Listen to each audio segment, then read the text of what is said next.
In this tutorial, I'm going to show you what WordPress breadcrumbs are and how they work. If you have any questions or comments, please leave them down below this video. I try to answer them the best I can. And this video is part of the WordPress skills playlist on my channel. If you find this video helpful, you're going to find that playlist super helpful. And if you want to check that out, there's a link in the description down below. My name is Bjorn, all pass in WPLearningLab, where we help you get better at WordPress so you can earn more for yourself, for your customers, and for your business. If you haven't done so yet, click subscribe and ring the bell so you don't miss any future videos. Now let's get started. To see breadcrumbs in action on this demo site right here, if we click into any one of these blog posts, we will see at the very top the breadcrumbs, which is these guys right up here.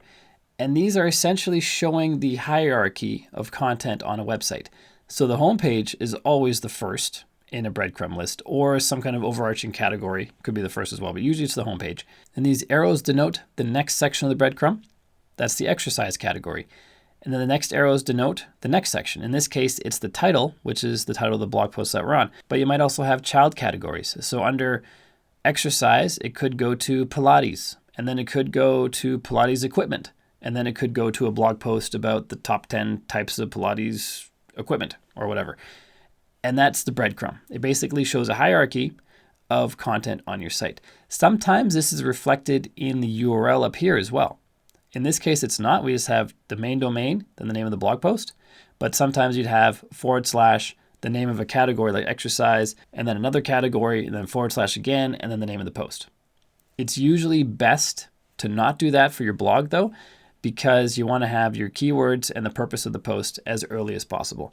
If your site is massive, thousands and thousands of posts, then having that structure in the URL can help, but most often than not, you're just going to have the main domain followed by the keywords or the post name in the URL.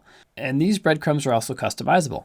If we go into the dashboard, and right now the theme we're running is the Astra theme, and those breadcrumbs you just saw are built into the Astra theme. So if we go to appearance and then customize, we have a breadcrumb section right here. If we click into that, we have lots of options for these breadcrumbs and how they display and how they work on your site. So you can customize them there if you're using the Astra theme or another theme that has breadcrumbs. Not every theme does.